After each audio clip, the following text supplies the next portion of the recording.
We hear so much talk about building AI responsibly, right? But what's really going on inside the world's biggest companies? Well, a brand new study from Stanford and Accenture gives us the actual hard data. And let me tell you, the results are probably not what you'd expect. So let's dive right in. So this is the big question we're all asking. Are companies actually making AI safe? To get to the bottom of it, researchers went out and surveyed 1,000 large organizations all across the globe. We're talking everyone from banking to healthcare, you name it. They wanted to see, how are they really handling the risks? All right, so before we can really unpack the results, we've got to get on the same page about a key term you're going to hear a lot: responsible AI. Think of it as the master blueprint, the game plan for building AI that's both safe and ethical. So what is it really? Well, responsible AI, or RAI, it's basically a framework. It's this set of principles and practices, and they're designed to do two main things. First, cut down on the risks of AI, things like bias or privacy violations. And second, ramp up the benefits, making absolutely sure that it lines up with our human values. This is pretty much the gold standard that everyone in the industry is shooting for. Okay, so the study splits responsible AI into two different sides. And honestly, the best way to think about this is like building a house. It makes so much sense. On one hand, you've got the plan, right? The blueprints, the strategy, all the paperwork. And on the other hand, you have the action, literally putting up the walls and building the thing. The study has some fancy names for these: organizational maturity for the plan and operational maturity for the action. Let's break that down a bit more. So the plan, that's the organizational maturity part. This is all the high-level stuff. It's about getting organized, creating policies, figuring out who's responsible for what, getting the C-suite to sign off, all that foundational planning. Then you've got the action, or operational maturity. This is where the rubber meets the road. It's the nitty-gritty technical work, actually building the safeguards, actively testing for bias, implementing the privacy tools. So the big question is, are companies doing a good job on both sides of this coin? All right, let's start with the good news, because there is some. When we look at the planning phase, the blueprints, the data actually looks surprisingly good. It seems like companies are really taking this part of the equation very seriously. And I mean, look at this. When it comes to that organizational planning, the numbers are really strong. You've got over 80% of these 1,000 companies sitting in what the study calls the determined or managed stages. And what that really means is they have solid governance, they've written clear policies, and they've got support from the top. The blueprints for safe AI, they look pretty impressive, honestly. So the big takeaway here is pretty clear, right? On paper, things are looking great. It seems like most big companies have their plans for responsible AI buttoned up. But as we all know, a plan is only as good as its execution. And this is where the story takes a really sharp turn. The blueprints look fantastic, but is anyone actually building the house? This, my friends, is where the data reveals a massive and frankly pretty concerning gap. Because when we flip over to the other side, to the action, the operational maturity, the picture just completely flips. I mean, look at that. The data is almost a perfect mirror image of the planning chart. You have almost 2/3 of companies stuck at the very beginning stages of actually doing anything. And those advanced stages, the ones where things are really working, yeah, they're practically empty. And let's just put a really fine point on that.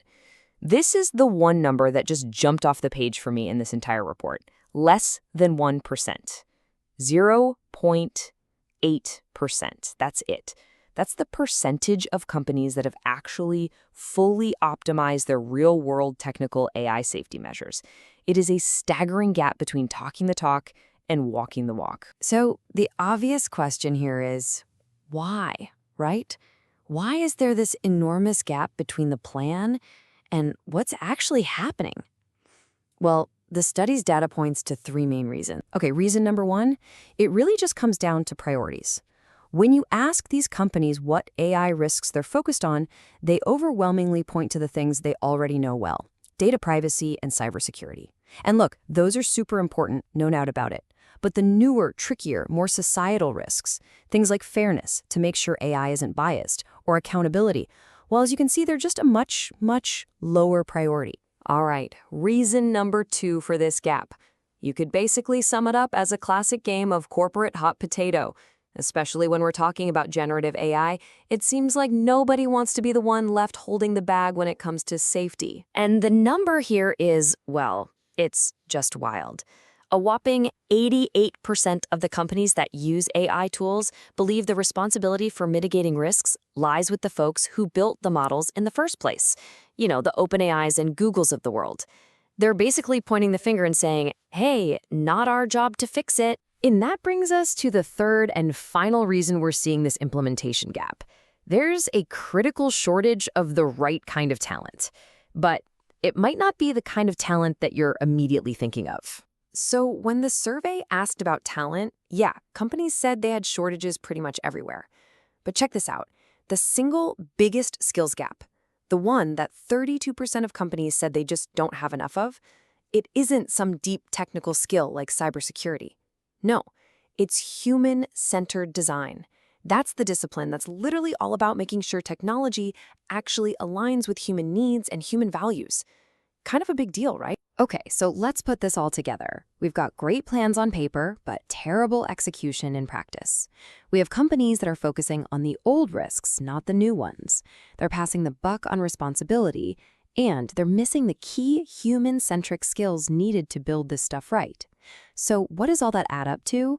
Well, it adds up to something pretty dangerous. A false sense of security that affects every single one of us. You know, the authors of the study themselves, they just put it perfectly. They said organizations might appear more prepared to handle AI responsibly than they actually are in practice. Think about that. The shiny C-suite approved plans, they create this illusion of safety. But the reality on the ground, you know, in the actual code, in the product that you and I use, is falling way, way behind. And that's where the real danger lies. This gap we've been talking about, it creates a false sense of security for everybody. For the public, for investors, even for the regulators who are trying to keep up. Everyone can look at these polished corporate responsibility reports and think, oh, okay, they've got this handled. When in reality, the actual technical safeguards, they just aren't there yet. Which leaves us with one final and I think really crucial question. If the companies using the AI say the developers are the ones responsible, and we know there's this huge gap between the blueprints for safety and the actual construction, then who? Who is actually making sure these incredibly powerful systems align with our human values? That's the big, uncomfortable question this data forces all of us to think about.